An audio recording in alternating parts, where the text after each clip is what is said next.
1절부터 15절까지 말씀이고요. 말씀 교독한 후에 오랜만에 이재 목사님 나오셔서 말씀 증거해 주시겠습니다. 요한삼서 1장 1절부터 15절까지 말씀 제가 한 절, 여러분들이 한 절씩 교독하겠습니다. 등록이 믿음 생활의 출발입니다. 함께 같이 또 교독하겠습니다. 장로인 나는 사랑하는 가이오 곧 내가 참으로 사랑하는 자에게 편지하노라.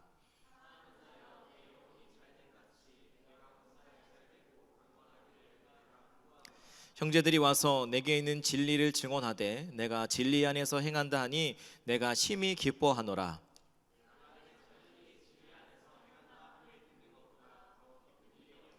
사랑하는 자여, 내가 무엇이든지 형제 곧 나그네 된 자들에게 행하는 것은 신실한 일이니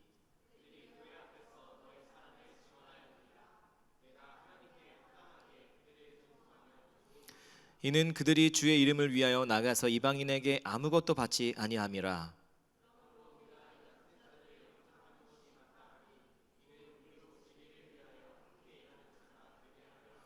내가 두어 자를 교회에 썼으나 그들 중에 으뜸되기를 좋아하는 디오드레베가 우리를 맞아들이지 아니하니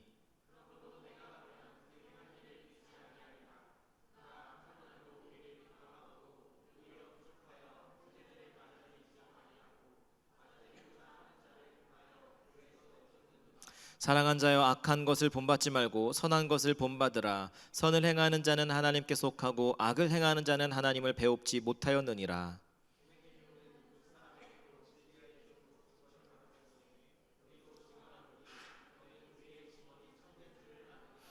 내가 내게 쓸 것이 많으나 먹과 북으로 쓰기를 원하지 아니하고. 함께 읽겠습니다. 평강이 내게 있을지어다. 여러 친구가 내게 문안하느니라. 너는 친구들의 이름을 들어 문안하라. 아멘. 네, 요란하게 퇴장하셨네요. 자, 여러분, 가을입니다. 옆에 있는 분 좀 보시면서 지그시 가을답게 가을이네요 한번 인사할까요? 시작. 네. 이런 노래가 있더라고요. 가을에는 편지를 하겠어요 라는 노래 아세요? 알아요? 이거 나도 모르는데. 혹시 아재? 예, 모르는군요. 감사합니다.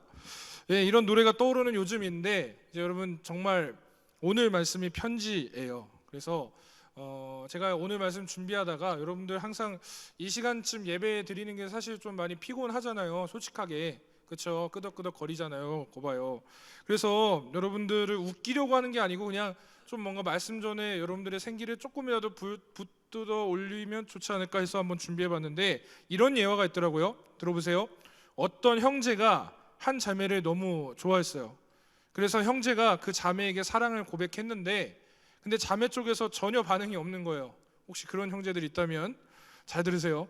그래서 형제는 하루에 한 번씩 편지를 쓰기로 결심을 하고 그래서 사랑의 고백 편지를 매일매일마다 쓰기 시작했습니다. 그래서 이 자매는 일주일이면 몇 통의 편지를 받는 거죠? 그렇죠. 총 7통의 편지를 받았어요. 그런데도 불구하고 아무런 반응이 보여지지 않는 거예요. 그래서 형제는 어떻게 했을까요? 예, 포기하지 않고요. 더 독한 결심으로 하루에 3번 정도 더 편지를 쓰기로 마음을 먹었어요. 이쯤 되면 질리지 않겠어요? 하여튼 그렇게 마음을 먹고 결국 이 자매는 이 편지를 받고 감동을 받았을까요? 안 받았을까요? 받았습니다. 그런데 어떤 일이 일어났을까요? 쟤랑 나랑 짠 거 아니에요? 어떤 일이 일어났을까? 바로 이 자매가 결혼한 상대는 편지를 보낸 그 형제가 아니라 편지를 배달한 우체부였습니다. 이쯤 되면 막 웃을 줄 알았는데 그래요, 뭐 이랬대요. 이런 일이 있었대요. 여러분 오늘 말씀이 편지거든요. 그래서 여러분 이 예화 안에서 이 형제가 그 자매를 사랑하는 마음에 계속적인 어떠한 애틋한 표현들을 썼을 거란 말이에요. 근데 오늘 본문의 말씀을 보게 되면 마찬가지로 이것이 서신서 편지이기 때문에 그래서 이렇게 시작해요. 장로인 나는 사랑하는 가이오 곧 내가 참으로 사랑하는 자에게 편지하노라 라고 이렇게 시작하고 있습니다. 오늘 말씀은 말 그대로 서신, 즉 편지입니다. 그리고 오늘 읽은 이 편지는 지극히 아주 사적인, 지극히 개인적인 그런 편지예요. 그런데 여러분 생각해 보십시오. 이 지극히 개인적인 이 편지가 하나님의 말씀이 성경의 한 권의 책으로 자리 잡은 이유가 분명히 있지 않겠어요? 그냥 이런 거예요. 제가 예를 들어서 우리 멋진 남자 송진수를 너무 사랑해서 그래서 계속 이제 그 편지를 한 통 보낸 거죠. 그래서 그 안에 뭐 좋은 얘기들 썼겠죠. 넌 정말 멋진 남자야. 너무 그렇게 막 어깨 이렇게 하면 안 돼. 어깨 펴고 살아. 뭐 등등등의 이런 얘기도 쓰고 좋은 얘기도 쓰고 뭐 청년부 얘기도 쓰고 너의 삶은 어떻니? 뭐 이런 것들도 쓰고 이제 군인 티를 벗어나서 사회인 티가 나는구나. 뭐 이런 것도 쓰고 하겠죠. 근데 여러분 이 지극히 개인적인 이런 편지가 성경으로 되어져 있다라는 거 분명히 이유가 있다라는 거겠죠. 그래서 오늘 우리가 읽는 이 요한 3서의 말씀, 이 편지가 오늘에 살고 있는 여러분에게 하나님께서 하시는 편지가 될 줄 믿습니다. 그래서 그 우리 가운데 말씀하시는 그 이유가 있다는 것을 여러분들이 기억하시고 오늘 말씀 한번 좀 들으셨으면 좋겠는데, 오늘 이 서신의 발신자, 그러니까 편지를 보낸 사람은, 편지를 쓴 사람은 자신을 장로라고 소개하고 있는 사랑의 사도 누굴까요? 네, 요한입니다. 그리고 이 편지를 받은 수신자, 이제 편지를 받은 사람은 가이오라는 사람이에요. 이름이 가이오예요. 그런데 이 시대에 물론 이 가이오라는 이름이 사실 신약 시대 때 가이오라는 이름은 아주 흔한 이름이었다고 해요. 그래서 성경에서도 이 오늘 말씀에 등장하는 이 가이오뿐만이 아니라 다른 가이오들도 있어요. 그러나 오늘 분명한 것은 오늘 이 편지를 받은 수신자인 가이오는 분명한 것이 있어. 무엇이냐면 요한의 사랑을 듬뿍 받고 있다라는 정확한 증거가 있고요. 또한 왜 사랑하는지, 왜 사도 요한이 왜 그 사람을, 이 가이오라는 사람을 왜 사랑하는 자여 이렇게 표현하는지도 그 이유 또한 적혀 있습니다. 근데 여러분 서두에 말씀드린 것처럼 이 편지가 어떠한 친교의 의미를 담은 것이 아니라는 것, 분명히 하나님께서 성경으로 택하신 이유가 분명히 담겨져 있다는 것을 기억해 두십시오. 그럼 먼저 이 편지가 이제 쓰여질 당시의 배경을 한번 조금 살펴봤으면 좋겠는데, 이 요한일서를 이제 요한 3서, 요한 2서 이전에 요한 1서를 한번 보게 되면 이 편지에 쓰여질 당시의 배경을 조금 알 수 있는 것들이 있어요. 요한 1서를 보게 되시면 당시 교회들, 이제 이 공동체, 교회 공동체들은 복음에 대한 어떤 그 믿음과 교회의 하나됨에 대한 어떤 그 위기가 매우 심각하게 전개되고 있음을 좀 보여주는 그런 말씀들이 좀 있거든요. 그래서 여러분들 중에서 큐티를 지난주 중에 열심히 하신 분들은 그게 대충 무슨 내용인지 여러분들 아시는 분들도 계실 거예요. 그러나 이 자리에 계신 여러분들 표정이 그렇게 안 보이기 때문에 한번 짚고 가겠습니다. 그래서 이러한 어떠한 이 교회가 위기 가운데 있는 거죠. 이 편지가 쓰여질 이 당시가. 그래서 이 요한이 불균형적인 어떠한 복음의 관점, 그러니까 거짓 스승들도 계속 차고 넘쳤던 시대였던 거예요. 그러다 보니까 복음이 무엇인지를 정확하게 그 관점을 바로잡아주고, 또한 이 사랑의 계명에 복종하라고 격려하기 위해서 어찌 보면 오늘 이 말씀이 이제 요한 1서를 보게 되면 교리적이고 윤리적인 가르침을 요한 1서에서 이제 전개를 했다면, 오늘은 지극히 개인인 가이오에게 이제 진짜 속내를 털어놓고 있는 그런 요한의 편지를 볼 수가 있습니다. 여러분 이렇게 교회 공동체 안에서 이미 분열이 시작되고 있는 이 상황 가운데, 그리고 그 분열의 양상이 이어서 나오는 요한 2서, 이제 요한 1서 이어서 요한 2서에서 전하고 있는 것처럼 교회 안에서 거짓 가르침을 전하고 있는 이 적그리스도들이 있다는 거, 그리고 그들에 의해서 심지어는 미혹된 사람들이 교회를 떠나고 있다는 그런 현상들을 이야기하고 있어요. 그런데 더 큰 문제가 있어요. 뭐냐면 더 큰 문제는 교회 내부 안에 있는 분열들이 있다라는 거. 그래서 공동체의 어떠한 질서와 조직과 어떠한 이런 모든 것들이 계속해서 와해되고 무너지고 있는 문제점들을 이야기하고 있는 거예요. 아주 쉽게 말해서 파가 갈리는 거예요. 교회 안에 파가 갈리고, 그래서 이제 서로 이렇게 맞대응하기 시작하는 것이고, 그로 인해서 서로에 대한 대립들이 있지 않았을까요? 또한 그 대립에 어떠한 주제거리가 분명히 있다라는 거예요. 그러니까 파가 갈렸다라는 것은 결국은 싸우고 있다라는 것인데, 그 싸움의 주제거리가 있었다라는 거죠. 대표적으로는 복음을 전하기 위한 순회 전도자들에 대한 그들을 어떻게 대우하느냐. 그래서 여러분 이때 당시는 사실 교회 공동체가 지금처럼 조직이 있고 어떤 한 교회를 이끌어가는 담당 목회자가, 우리 교회는 또 담임 목사님 계시잖아요. 그러니까 이런 어떠한 그런 리더십들이 정확하게 있지 않았어요. 그냥 공동체로 존재하는 거예요. 그래서 어느 날 어느 시가 되면 모여서 함께 교제하고 떡을 떼고 성찬을 하고 예배드리고 그러고 나서 다시 교제하고 파송되고 계속 어떠한 이런 구조 가운데 있었지만 안타까운 것은 그들을 어떠한 그 리더로서 잡아줄 수 있는 건강한 리더가 있지 않은 상태에서 파가 갈리기 시작한 거죠. 그렇기 때문에 여러분, 이들에게, 이 교회들에게 건강한 복음에 대한 기준을 가르쳐주기 위해서 이 순회하는 전도자들이 있었습니다. 지금으로 말하면 선교사님들이라고 할 수 있을 것 같아요. 그리고 이제 이 그들을 오늘 본문에 형제들이라고 또 표현을 했거든요. 여러분, 이 표현하는 이유가 있어요. 그냥 선교사 혹은 뭐 복음 전도자, 뭐 이렇게 순회 전도자 이렇게 표현하지 않고 그들을 형제라고 표현한 것은, 첫 번째는 사도 요한이 그들을 그렇게 보냈다라는 거예요.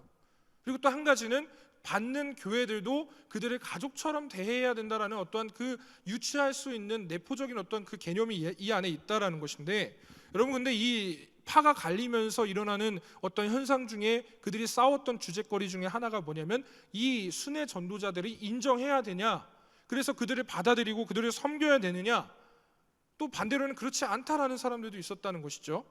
일단 오늘 말씀에 이제 이 수신자인 가이오, 편지를 받은 가이오가 속한 교회에서 그 문제가 아주 심각하게 발생하고 있는 것을 보게 돼요. 근데 여러분, 말씀에 나와 있듯이 가이오는, 이 가이오라는 사람은 이러한 순례자들을 어떻게 했을까요? 받아들였어요. 그냥 받아들인 것이 아니라 그들을 환대하고 그들의 필요가 무엇인지를 채워주는 그런 역할을 감당했단 말이에요.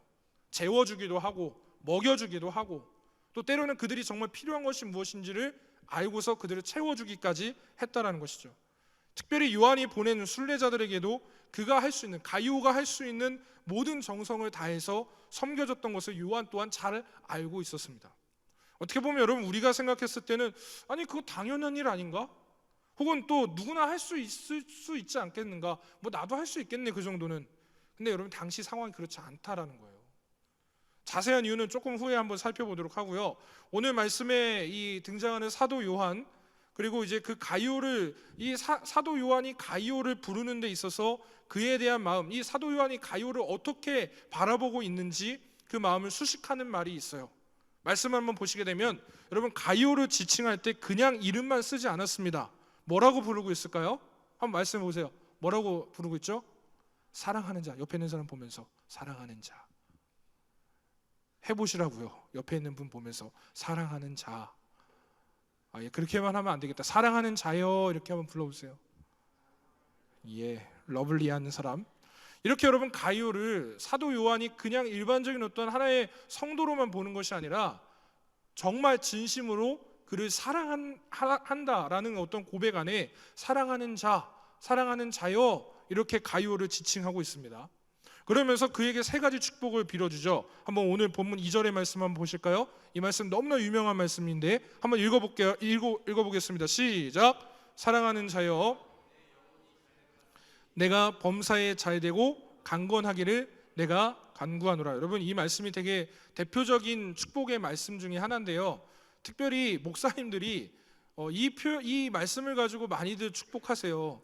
저도 그런 적이 정말 많았고, 지금도 뭐 누군가를 축복할 때 그냥 문자 메시지에 뭐 그냥 보낼 수 없으니까 또 목사님으로서 축복할 수 있는 말씀이 무엇이 있을까 하는 말씀 중에 대표적인 말씀이 이 말씀이에요. 사랑하는 자여, 내 영혼이 잘된 같이. 뭔가 되게 애틋하잖아요. 형제들 잘 써먹으세요. 자, 여러분, 요한이 이 가이오를 향해 한 이 축복한 내용을 한번 뜯어볼게요. 첫 번째 뭐냐? 쉽게 말해서 가이오, 너 내가 너무 사랑해. 근데 너가 하는 모든 일들이 잘 되고 번성하기를 바래. 첫 번째 축복. 두 번째는 가이오, 너 그렇게 잘 되는 것뿐만이 아니라 너의 육체도 건강하기를 내가 너무나 간절히 바래. 세 번째 축복. 가이오야, 그것뿐만이 아니라 무엇보다도 너의 영적인 건강을 내가 너무나 빌고 있고 축복해. 이렇게 세 가지 축복을 했습니다. 어찌 보면 여러분, 신앙에 등장하는 다소 어색한 축복도 여기 껴있어요. 잘 생각해 보세요. 보통 여러분, 신약 성경을 보시게 되면 신약 성경에 나오는 축복의 내용들을 살펴보면 어떤 이런 내용들이 많아요. 복음을 추구해라. 그래서 어떤 그 복음을 추구하는 영혼의 축복이 더 좋은 거다. 이 세상보다 너희들은 영원한 것을 구해야 한다. 복음 안에서 너희들이 잘 되기를 바란다. 이런 등등의 그런 축복들이 많이 등장하거든요. 더군다나 여러분 아시다시피 신약 성경의 많은 부분을 저술한 사람이 누구죠? 네, 사도 바울입니다. 여러분 아시겠지만 사도 바울이 고백하는 고백들이 장난이 아니에요. 뭐죠? 너의 십자가를 져라. 그리고 고난에 동참해라. 예수와 함께 죽어라. 이런 얘기 한단 말이에요. 그런데 여러분 오늘 이 말씀에 사도 요한이 이 사랑하는 가이오를 축복하는 것도 조금 약간 다른 부분이 있어요. 뭐냐면 너가 하는 일마다 너가 계획하고 하는 모든 일들마다 번성하고 번창하고 잘 되길 바래.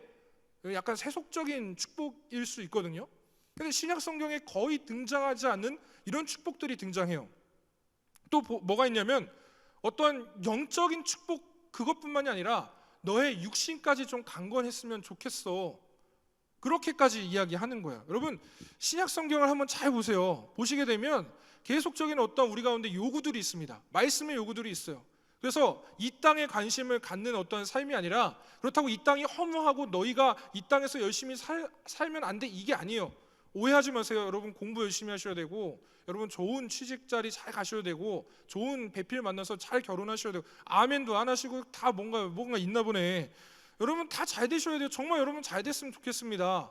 여러분 저도 뭐 목사지만 여러분들을 향해서 어떤 축복하는 마음이 그래 너네 그리스도인 청년들인데 니네 고난도 좀 당해야지 십자가도 져야지 그래 나쁜 일도 좀 해봐야지.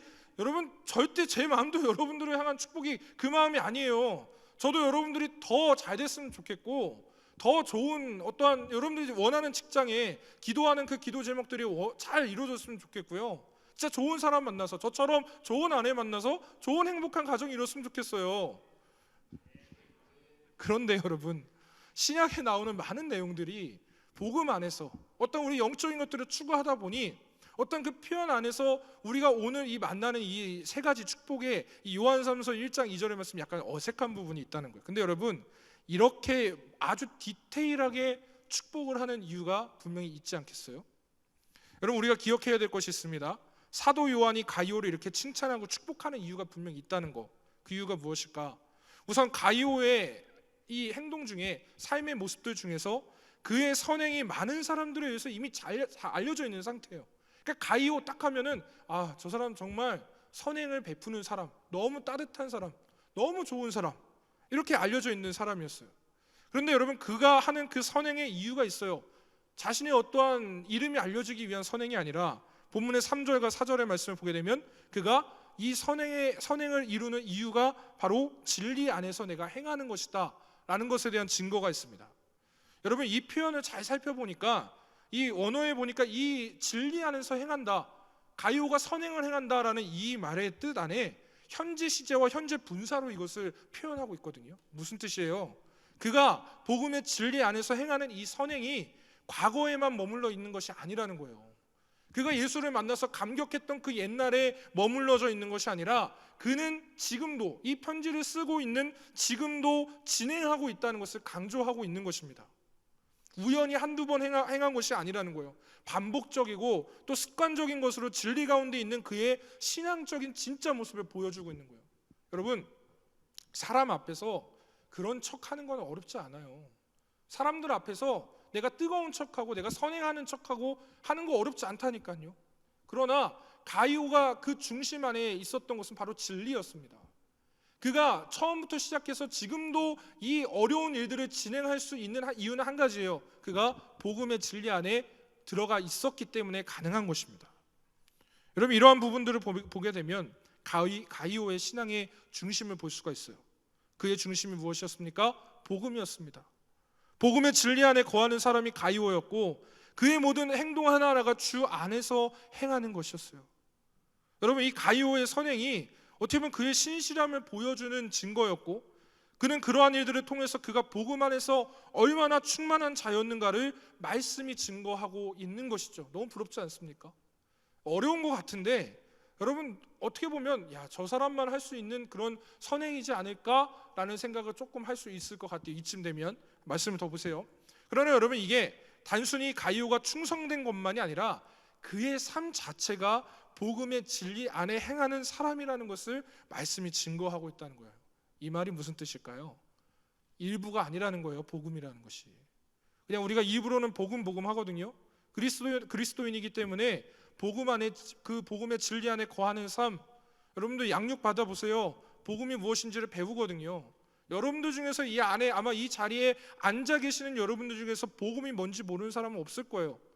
혹은 있을 수 있겠지만, 그래도 교회에 나와서 이 시간에 여러분들이 예배를 드리면서 이 자리에 말씀을 듣겠다고 앉아 있는 여러분들 중에 복음이 무엇인지 모르는 사람이 없다라는 거예요. 복음은 예수 그리스도입니다. 할렐루야. 근데 여러분, 중요한 것은 가이오는 우리와 다른 것들이 있다면 한 가지입니다. 그의 삶까지 그렇게 복음으로 충만한 삶이 되었다라는 거예요. 여러분, 그 찬양 아시죠? 내 모든 삶의 행동, 네, 아시죠? 우리가 고백하거든요. 근데 진짜 내 모든 삶의 행동이 주 안에 있고 내 모든 걸음이 주 안에 있기 위해서는 내 삶의 복음이 충만해져야 될 줄 믿습니다. 일부가 아니고요, 전부가 되어야 될 줄 믿습니다. 말씀을 계속해서 보시면 사도 요한이 이러한 가이오의 모습에 그를 사랑하는 자, 얼마나 러블리하겠어요. 그냥 뭐 이렇게 어떠한 이런 것 같아요. 저도 목사이지만 여러분들을 바라볼 때, 여러분들이 뭐 이번에 또 여름에, 그 무더운 여름에 그 속사라는 곳, 거기가 여러분 그거 아세요? 저희 아버지 고향하고 별로 멀지 않은 곳인데 저희 아버지가 그러시더라고요. 거기가 옛날까지도 아니래요. 한 80년대까지도 호랑이가 나타나는 그런 장소였대요. 여러분들 거기 가서 복음을 전하고 열심히 또한 여러분들이 봉사하고 왔잖아요. 근데 그것을 보면서 시기하고 질투하는 사람이 있을까요? 없어요. 오히려 박수 쳐주죠. 이유는 뭘까요? 청년들이 착한 일 하기 때문에. 미안하지만 여러분들보다 착한 사람은 훨씬 많다는 거 아시죠? 많아요. 그러나 여러분들이 가서 행하는 그 모든 것들이 복음 안에서 하는 것이 확신이 있기 때문에 여러분들이 행하는 그 모든 것들이 예수 그리스도로 행한 것이지 않겠습니까? 그렇다면 그것은 칭찬받아 마땅한 것이라는 거예요. 당연히 믿음의 고백 안에 있는 영적인 리더라면 그렇게 나아가서 자신의 삶을 다 들여서 진리 안에서 행하는 이 가이오가 사랑스러울 수밖에 없다라는 거죠. 여러분, 사도 요한이 가진 이 예수 그리스도의 사랑이 있어요. 그의 심장에는 진짜 예수님을 사랑하는 그 뜨거운 마음이 있었고, 또한 예수님의 그 사랑을 이어받은 사도 요한이 가이오를 그렇게 축복했다라는 것. 여러분, 오늘 말씀 안에서 여러분 축복하고 싶어요. 그리고 가이오와 같이 복음의 진리 안에서 사신 여러분 되시기를 간절히 축복합니다. 여러분, 이어서 이 편지의 내용을 한번 살펴보시게 되면 이제 가이오와는 정반대의 사람이 등장하게 돼요. 그 사람은 바로 이름도 어려워요. 디오드레베. 이 사도 요한이 편지에서 가이오에게 이 사람을 본받지 말아라 라는 구체적인 이유까지 이제 적어놓게. 그러니까 어떻게 보면 처음에 등장하는 가이오와는 이제 대립되는 다른 인물입니다. 이 편지의 어떤 구성 안에서 가이오라는 인물을 처음 칭찬하면서 시작을 했고, 그러니까 물론 축복으로 인사를 했지만 그 다음에 등장하는 가이오와는 정반대의 사람인 디오드레베가 등장하죠. 9절의 말씀 한번 보시죠. 한번 읽어볼까요? 9절 시작. 내가 두어 자를 교회에 썼으나 그들 중에 으뜸되기를 좋아하는 디오드레베가 우리를 맞아들이지 아니하니. 여러분, 요한이 전하고 있는 이 디오드레베라는 사람, 어떤 사람이라고 표현하고 있죠? 으뜸이 되기를 좋아하는 사람이라고 말하고 있습니다. 여러분, 개역개정 성경만 보게 되면 뭐 으뜸 될 수 있겠지, 그래 그런 마음이 있을 수 있겠지라고 생각할 수 있겠지만, 공동번역 성경을 한번 보시게 되면 그 으뜸되기를 좋아하는 그 마음이 어디서 시작했고 어떤 마음으로 이 중심이 있는지를 공동번역의 성경에서 이렇게 표현해요. 9절 다시 한번 띄워주시고, 공동번역입니다. 읽어볼까요? 시작. 나는 그 교회에 편지를 한 장 써보냈습니다. 그런데 디오드레베가 그 교회의 우두머리가 되려는 야심을 품고 우리의 권위를 인정하려 하지 않습니다. 여러분, 야심이라고 표현하죠. 야망이죠. 이 으뜸이 되려고 하는 이유는 한 가지였습니다. 그의 야망이었던 거예요. 교회에서 가장 높은 지도자의 자리를 차지하는 것이 그의 목표였어요. 한마디로 그는 권력욕에 사로잡힌 사람이었고, 또한 자신의 야망대로 스스로 지도자가 되기까지 했어요. 결론은 또한 예수가 아닌 그를 따르는 추종자들이 차고 넘치기 시작했습니다. 여러분, 교회는 어떤 곳입니까? 너무 어렵지만 쉽게 대답할 수도 있지만 다시 또 생각해보면 어려운 질문인데, 교회는 무엇이죠? 오늘 우리 담임 목사님이 아침에 말씀 가운데, 오전 예배 가운데 이렇게 말씀하셨어요.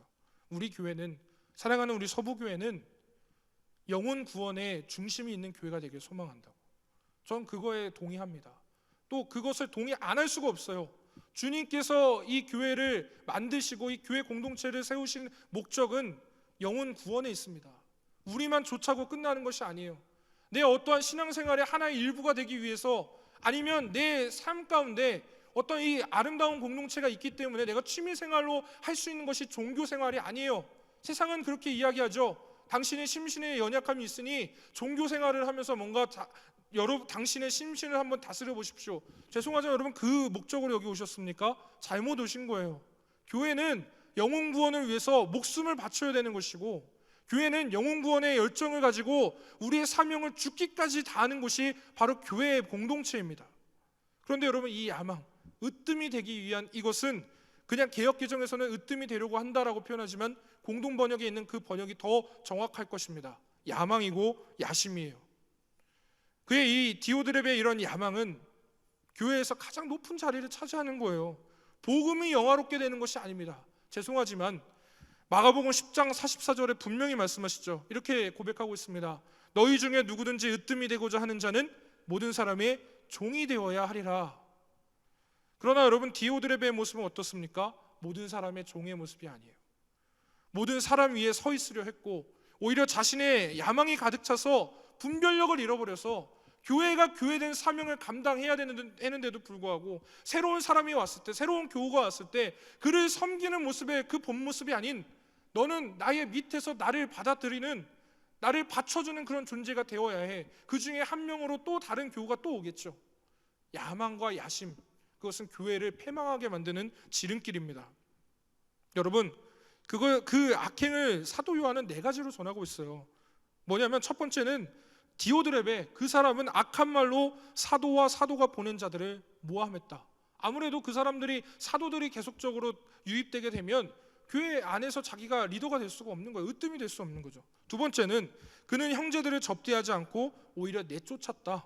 세 번째, 디오드렙에는 다른 성도들도 그들을 접대하지 못하도록 방해했다. 마지막 네 번째, 더 나아가 그는 형제들을 대접하는 자들을 교회에서 내쫓았다. 사랑하는 여러분, 야망은 옳은 것을 행하지 못하게 합니다. 야망은 진리가 아닌 것을 쫓게 하고요. 야망은 주님의 뜻이 아닌 자신의 뜻을 관철하는 데에만 몰두하게 만들어요. 야망은 결국 우리 주변에 있는 지체를 바라보지 못하게 만드는 것이죠. 마지막, 야망은 복음 안에서 살지 못하도록 만듭니다. 근데 여러분, 이 야망이라는 것이 교회뿐만이 아니에요. 여러분의 삶의 모든 곳에서 내가 으뜸이 되려고 하는 그 모든 것에 대해서는, 여러분 죄송하지만 여러분들에게 어떠한 여유를 주지 못할 거예요. 어떠한 삶의 여유를 주지 못할 것이라는 거예요. 저희 아내하고 이런 대화를 했습니다. 우리 자녀가 나중에 컸을 때 어떤 사람이 됐으면 좋을까? 그리고 어떤 공부를 했으면 좋을까? 뭐 여러 가지 얘기할 거 아니에요. 근데 여러분, 저의 답은 한 가지입니다. 1등 하려고 하는 것은 못하게 하겠다는 거예요. 저는 1등 하기 위해서 자신의 모든 어떤 것을 다 쏟아서 어떤 삶의 여유도 하나 누리지 못하고, 오히려 또한 하나님 앞에 나아가지 못하는 그 1등은 의미가 없다 생각해요. 그러나 내가 행복하고 즐기겠다면 그것에 대해서는 적극적으로 기도해주고 투자해주고 싶다는 거예요. 여러분 죄송하지만 야망이란 것 점검해 보십시오. 내 안에, 내 삶에서 내 모든 삶의 전체를 보았을 때 나의 목표, 나의 뜻 분명하게 있어야 하겠지만, 그것이 하나님의 뜻이 아닌 나의 뜻이면, 나의 이기적인 생각이라면, 여러분 그것은 나의 야망, 야심이 될 수 있다는 것. 죄송하지만 야망과 야심은 복음 안에 거하지 못하게 만들게 됩니다. 여러분, 우리 안에 이런 야망이 숨어 있지 않은지 한번 돌아보십시오. 비단 이것이 교회 안에서 높은 자리를 차지하기 위함이 아니더라도 충분히 우리 안에는 우리의 욕심으로 가득 찬, 그래서 내 뜻이 중요하고 다른 것, 어떠한 그것이 내 뜻이 중요하게 인정되지 않을 때, 그 사람은 나를 거부하는 거구나, 이런 사람들 많거든요. 사실 목회자인 저도 이 부분이 너무나 경계가 돼요. 내가 얘기하는 이것들이 관철되지 않으면 저 사람은 나를 거부하는 거구나, 이거 상당히 오해거든요. 사랑하는 여러분, 진리 안에 거해야 합니다. 우리의 중심을 복음으로 채우셔야 합니다. 예수님은 가장 낮은 곳으로 오셨어요. 야망으로 오신 분이 그분이 아니십니다. 그분은 사랑으로 오셨고 철저하게 하나님의 사랑의 확증이 되셨어요. 또한 지금도 우리 안에 사랑으로 거하시는 분이 바로 그분입니다. 변하지 않으셨어요. 십자가를 다 이루시고 부활하셨다고 해서 그분이 다 끝난 사역을 하신 게 아니에요. 지금도 여러분 안에 사랑으로 거하시는 분이 우리 예수 그리스도라는 것입니다. 교회를 출입만 하는 것 의미가 없어요. 신앙생활은 여러분 결국은 믿음 안에서 그분과 사랑하는 거예요. 복잡한 게 아니에요. 그분과 교제하고 그분과 함께 사는 것입니다. 우리가 본질 안에 있지 않을 때 우리 안에 있는 이 야망이 결국 그 교만이 되어서 결국 내 주변을 아프게 할 수밖에 없습니다. 결국에 나까지 파괴하는 그런 일들이 일어나는 거예요. 여러분, 마지막으로 사도 요한이 편지 말미에 이제 다른 이제 한 사람을 소개합니다. 사랑하는 가요에게 권면의 말들을 하면서 더불어 너가 본받기를 바라는 한 사람을 소개하겠다. 그래서 이제 마지막 한 명이 더 등장을 하게 돼요. 저는 오늘 이 사람을 소개하면서 오늘의 말씀을 요한과 동일하게 마무리하고 싶어요. 여러분, 사도 요한은 교회의 흐름 안에서 악한 것을 본받지 말고 선한 것을 본받으라고 권면하고 있습니다. 그러면서 그 본보기로 데메드리오라는 사람을 추천합니다. 근데 여러분, 이 사람을 소개하기 전에 먼저 악은 무엇이고 또한 선은 무엇인가? 11절의 말씀을 한번 보시게 되면 이렇게 표현하고 있어요. 선을 행하는 자는 하나님께 속하고 반대로 악을 행하는 자는 하나님을 뵙지 못한 사람이라고 말씀하고 있습니다. 사랑하는 여러분, 어떻습니까? 하나님께 속해 있으십니까? 아니면 반대로 하나님을 뵙지 못하는 사람, 아는 것과 뵙는 것은 다른 거예요, 여러분. 아는 것에서 그친다고 하면 충분히 나의 야망이 꿈틀거렸을 때 복음이라는 것을 가볍게 놓아버릴 수가 있습니다. 그러나 내가 하나님을 뵙다면, 그분을 뵌 사람이라면 달라요. 그분을 경험한 사람이라면 다를 수밖에 없어요. 왜냐? 그분을 한 번 뵙는 것으로 우리의 삶의 모든 것이 변화될 수 있는 그런 능력의 이름이에요. 오늘 편지 말미에 등장하는 데메드리오는 주변의 모든 사람의 인정을 받고 있고 또한 진리 또한 그를 인정한다고 말씀을 표현하고 있어요. 사랑하는 청년 여러분, 그리고 사랑하는 서북의 성도 여러분, 진리 안에 거할 때 우리의 모든 사람들의 어떠한 우리의 시선이 때로는 세상은 우리를 거부하려 하지만 진리 안에 거했을 때 우리는 자연적으로 우리 안에 내재되어져 있는 주님의 그 사랑이 흘러나올 수밖에 없습니다. 용납하게 되는 거예요. 그러면서 더 넓은 마음이 생기는 거죠. 정말 내 안에, 여러분, 정말 우리 안에 한번 우리 자신 한번 살펴보세요. 정말 옹졸하지 않아요? 제 자신만 봐도 그래요. 정말 그런 말 하고 싶지 않은데 옹졸한 마음 때문에 자꾸 뒤돌아서면은 자꾸 다른 사람들 흉보게 되고 그렇게 된단 말이에요. 이해하고 싶은데 더 넓게 보고 싶은데 그러지 못한 저의 모습이 있어요. 여러분 어떠세요? 우리가 여러분 진리 안에 거하지 못하면, 복음 안에 거하지 못하면 그 넓은 마음은 이루어질 수가 없어요. 여러분, 사도 바울의 당당함을 한번 보십시오. 나를 본받으라고 그가 말하고 있습니다. 이렇게 당당한 것, 뻔뻔하기까지 한 이 이유가 무엇일까? 그리고 가이오가 사랑의 사도 요한에게 받은 최고의 칭송인 사랑하는 자, 이것에 대한 이유가 무엇입니까? 한 가지예요. 복음의 진리 안에 거한 사람입니다. 복음을 아는 사람이 아니라 복음 안에 거하는 사람, 하나님을 뵌 사람, 복음의 진리 안에 거하는 자, 사랑을 받게 되어 있습니다. 왜냐하면 그 자체로 사랑을 하며 전하는 사람이 복음 안에 있는 사람이기 때문에. 바라옵기는 사랑하는 여러분들이 가이오와 같은, 또한 오늘 말씀의 말미에 등장하는 데메드리오와 같은 사랑하는 자가 되기를 간절히 소망합니다. 그러기 위해서 여러분, 복음을 부끄러워하지 마십시오. 부탁드립니다. 로마서 1장 16절에 이렇게 고백합니다. 내가 복음을 부끄러워하지 아니하노니, 할렐루야, 내가 복음을 부끄러워하지 아니하노니. 이 복음은 모든 믿는 자에게 구원을 주시는 하나님의 능력이 됩니다. 할렐루야. 여러분, 복음의 진리 안에 거하십시오. 복음을 부끄러워하지 마십시오. 여러분들은 복음의 사람입니다. 여러분들은 복음 안에 거해야만 여러분들의 그 하나님의 능력이 여러분들을 통해서 나오는 거예요. 옹졸한 나지만 그 사람을 사랑할 수 있는 그 마음이 나오는 것은, 그 용기가 나오는 것은 내 안에 있는 그 마음이 아니라 내 안에 계신 예수가, 내 안에 계신 그 복음이 그렇게 행하게 하는 것입니다. 여러분, 오늘 말씀 요한 3서 1장 2절의 말씀으로 여러분들을 축복하고 싶어요. 그러나 조건이 하나 있더라고요. 이렇게 축복하고 싶습니다. 복음에 거하기를 결단하는 사랑하는 자여, 내 영혼이 잘된 같이 내가 범사에 잘되고 강건하기를 내가 간구하노라. 복음 안에 거하십시오. 여러분들을 살리신 예수의 생명을 붙잡으십시오. 여러분들을 지금 이곳까지 인도하시고 앞으로도 여러분들을 그 생명의 길로 인도하실 예수 그리스도의 그 진리를, 그 사랑만을 붙잡으십시오. 그 안에 우리의 생명이 있습니다. 그 안에 우리의 능력이 있습니다. 그 안에 청년의 때에 이 어지러운 삶을 살아갈 수 있는 능력을 여러분들에게 부여해 주실 것입니다. 사랑하는 자여, 사랑하는 청년들이여, 사랑하는 서북의 성도님들이여, 예수 안에 거하시길 예수 그리스도 이름으로 간절히 축복합니다. 이 시간에 같이 찬양하시고 기도했으면 좋겠습니다.